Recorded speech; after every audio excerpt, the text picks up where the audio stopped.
Welcome. Checking for square in structures, it's the most important or one of the most important aspects in cabinet making. For instance, here I'm making this cabinet. This is actually a shrunk version of a full-size frame and panel set of drawers. And these tiny drawers that my students are going to be making, they need to slide as a piston fit, as we call it. So they should slide very, very gently and without any friction at all. And a big part of that is that we have a very square carcass and a very square drawer. So how do you check for square in any kind of structure? The first thing that comes to mind is using just a simple square and presenting it, but this has some problems. First of all, your square might not be as square as you might think, for starters, and then you might have some bows in the structure, or maybe if you're gluing up, during a glue up you have lots of clamps, not here but in a larger cabinet structure, so the clamps get in the way and sometimes it's very difficult to check for square. And this is a tool that has been a game changer for me. It's called diagonal sticks usually, and we tend to make them ourselves for the most part, and this one has a number of features that I think make it just perfect, absolutely perfect. And I've been using, as you can see, I have many of them, and I'd like to show you not how I made them. For that there is another video that you can check after this one, and but I want to show you the actual features that make this one stand out, as opposed to, for instance, a memory stick or any simple thing that you might do. Okay, so before continuing, I wanted to ask you, please subscribe to our channel and like this video if you think that's useful in your work, because it's the only way we can keep making more of those videos for you in the future. So the first element we find is this corner here, which has a little hook or a little step that goes inside the corner and hooks in place, giving you a very positive read every time. So what we're trying to achieve here is to have both diagonals exactly the same length. This is how we know we're perfectly square. Otherwise, instead of a rectangle, we get a rhomboid.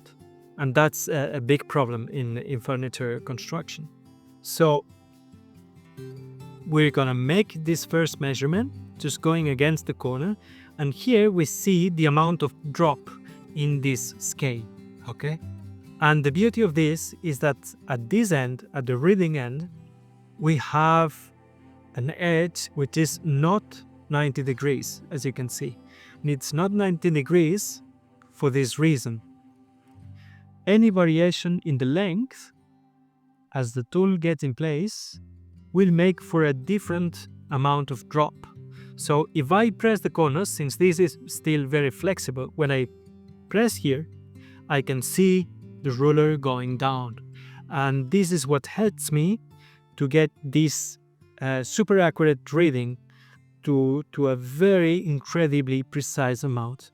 So that's a beautiful way of checking for square in diagonal, specifically when you are dealing with very fine structures that need to be precise, like drawers, but also you can use the bigger ones to check for square in carcasses.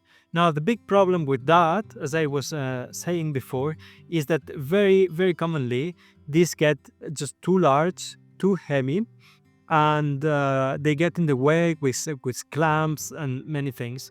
So it's a good idea to have a ready-made version of this in steel. This is a Veritas bar gauge, which I actually like it very much, and it can be very helpful in some situations where these other won't do for me.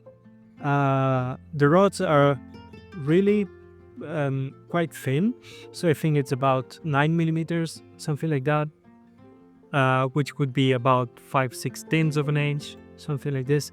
And you have different points to check outside distances, inside distances, and corners. So all of those, I've been trying them for a while now, and I like it very much. And you can adjust it simply by turning these knobs, and you lock it in place, and that's very simple.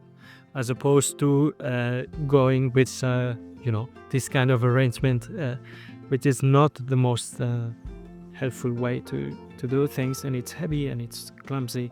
Yeah, that could be improved, and we're gonna make a pair of these in my next video, so check that one if you want to make your own and know how we make all of those details. But this is also a very good option for you if you want an easier life. You can just get this one, buy it. We'll leave a link down below, and I think it's a good addition to any toolkit.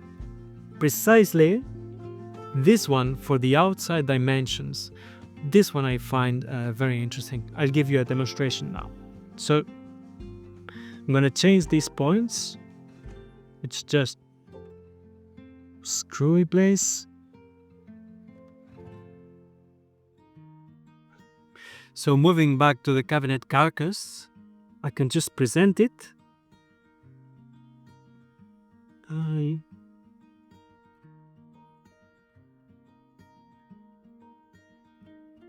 Okay, so that's my diagonal here. I lock this dimension, and I can check now if I'm really square. If that's the case, the diagonals are going to be identical. Okay, and any minor deviation from that, it's going to be a very, very small amount of error. That's much more precise than just getting your tape and coming in here and try to find that spot.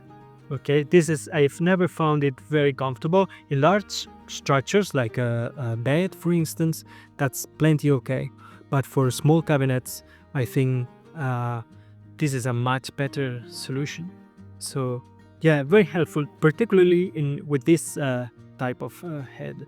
But the other ones are very interesting as well. Okay, I hope this helps. I hope you'll give us a thumbs up if you've learned something, and don't forget to check our video on how to make one of these and actually improve it. We're gonna make a better version that I wanted to make for a long time. So see you in the next one.